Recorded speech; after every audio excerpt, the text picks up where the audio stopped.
Que siempre sí, que siempre no, de Tin Marín, de Dopingüe, como diría el buen Capulina, no lo sé, puede ser, a lo mejor, quién sabe, tal vez, pues que siempre no, el cambio de calendario.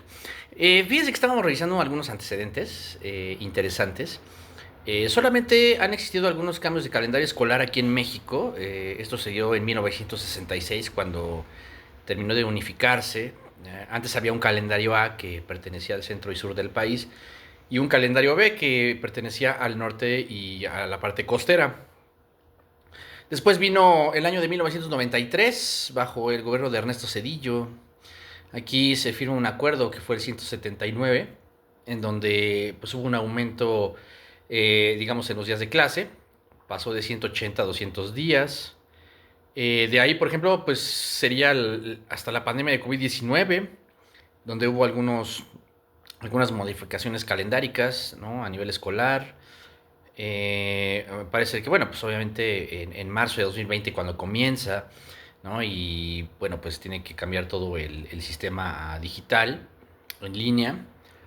Y me parece que ya en el ciclo 2021-2022 fue cuando ya se alarga parte del calendario como una medida de recuperación en esta parte. Pero también, si hablamos de los mundiales, por ejemplo, de 70, de 1970 y de 1986, pues jamás hubo una modificación como la que se está planteando hasta ahora, en 2026. Es lo que, bueno, pues hicimos revisión, digamos, en esta parte de antecedentes. Solamente, pues, en la cuestión digamos, pudiera ser climática, ¿no? Cuando hay suspensión de clases, o en la parte de, digamos, de salud, de salubridad, ¿no? El caso de la pandemia. Pero fuera de estas modificaciones que estábamos mencionando, no hay otras. Y no se tiene registro de que se hayan suspendido o se haya cortado el calendario escolar en los mundiales anteriores que se realizaron aquí en México.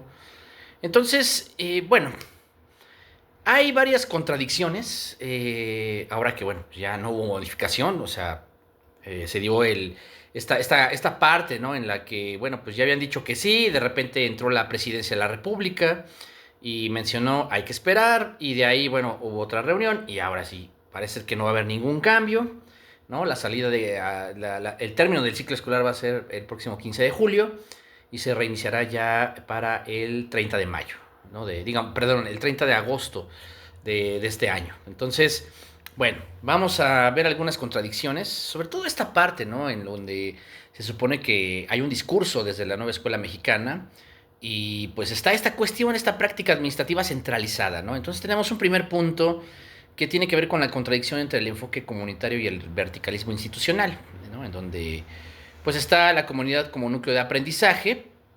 Sin embargo, pues sabemos que desde esta Comisión Nacional de Autoridades Educativas, modificar el calendario por estos factores como el mundial y que la parte del calor, ¿no? La cuestión climática y obviamente pues los intereses que hay detrás, ¿no? En torno a los sindicatos de trabajadores de la educación y pues la falta de consulta, ¿no? Ante lo que es primero la comunidad docente en todos los niveles y de ahí lo que sería ya pues padres de familia y otro tipo de agrupaciones, ¿no? Entonces aquí hay un referente crítico, ¿no? Autores como Roger Slee sostienen que la inclusión no es solo la presencia física en el aula, sino la participación en la arquitectura del sistema educativo.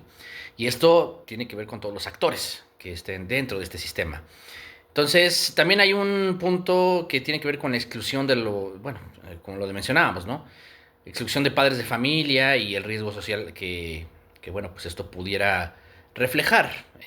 Sabemos que, bueno, existe una desvinculación sistemática, ¿no? Donde la escuela impone cambios logísticos que las familias deben absorber.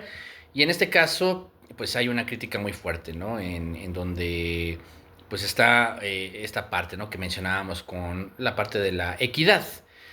El magisterio y la simulación de la consulta. Hay varias cuestiones críticas en torno a todo esto. Por ejemplo, pues esta CONAEDU opera como un espacio de validación entre titulares estatales, pero no integra el saber pedagógico de los especialistas, ¿no? En varias ramas de la educación, que también eso es un tema. Y en esta parte, pues ya es donde se toman las decisiones, digamos, más importantes. Solamente entre un número reducido de personas dentro del sistema educativo, sobre todo desde la autoridad, y los demás debemos acatar, ¿no? Entonces ahí está esta parte, ¿no? Otro punto que también ha estado en la mira de los cuestionamientos es esto que se declara desde el discurso del titular de educación pública: la escuela no es guardería. En este caso, desde un análisis, hay un primer punto en donde se ve reflejado el conflicto de las funciones sociales de la escuela. Por ejemplo, están autores como Émile Durkheim, un sociólogo francés, el cual señala que la escuela cumple dos funciones inseparables: la socialización por un lado, que es la parte pedagógica, y la custodia, que sería ya como una parte social. Entonces aquí, al usar el término guardería de forma peyorativa, el discurso oficial intenta invalidar la función de custodia. Académicamente, esto es una falacia de falsa dicotomía, porque la escuela no deja de ser un espacio de aprendizaje por el hecho de que también brinde seguridad y resguardo a los menores mientras papá y mamá trabajan, digamos, al menos en el nivel básico y medio superior. Negar esta realidad es ignorar la función social del Estado en la conciliación de la vida laboral y familiar. Eso es verdad. También hay otra perspectiva desde el género y la precarización laboral. Por ejemplo, aquí tenemos a investigadores como Silvia Federici, que han analizado cómo el trabajo de cuidados recae desproporcionadamente en las mujeres. Y aquí, cuando el titular de educación minimiza la necesidad de permanencia de los educandos, ¿no? Del estudiantado en la escuela, transfiere el costo operativo y el riesgo de cuidado directamente al ámbito privado. En un México con alta informalidad laboral, esto no castiga a las empresas, sino a las madres trabajadoras, por ejemplo, profundizando la brecha de desigualdad y pobreza de tiempo, ¿no? Que es como ya se menciona. Hay un tercer elemento, que es la escuela como espacio protegido contra el deslinde institucional. Existe una ironía en el discurso oficial. Por un lado se promueve la nueva escuela mexicana como el centro de la comunidad, y por el otro se emite un discurso que fractura ese vínculo con esta comunidad al calificar la demanda de tiempo escolar como una comodidad de guardería. Digamos, en contextos de violencia o pobreza, el cierre repentino de escuelas, como se planteó, ¿no? En días pasados, deja a las infancias en situaciones de vulnerabilidad en la calle o en hogares sin supervisión, ¿no? Donde podría haber incluso violencia intrafamiliar, lo que, bueno, pues afecta al desarrollo de la niñez. En este caso también está otro punto importante, que es la responsabilidad individual frente a la crisis climática. Este discurso de no somos guardería representa una erosión del pacto educativo, que intenta atacar un supuesto modelo neoliberal de explotación laboral, la empresa que exige horarios. El Estado termina abandonando su papel de garante de un espacio seguro, continuo y equitativo en el desarrollo infantil. Eso es verdad. Entonces, pues sí, están todos estos cuestionamientos y estas críticas que no habíamos mencionado hasta que, bueno, pues ya se tomó la decisión. Y en cuanto a esta fragilidad institucional y desautorización pública, por ejemplo, la intervención de la presidencia, ¿no? Para frenar este anuncio oficial de la propia Secretaría de Educación Pública a nivel federal, digamos, está este verticalismo correctivo, ¿no? Y surge la frase: qué necesidad de plantear estos cambios si todavía no hay un aval, digamos, fuerte. Aquí, pues parecería, ¿no?, que los niños regañados, pues tuvieron que rectificar. Eso es verdad.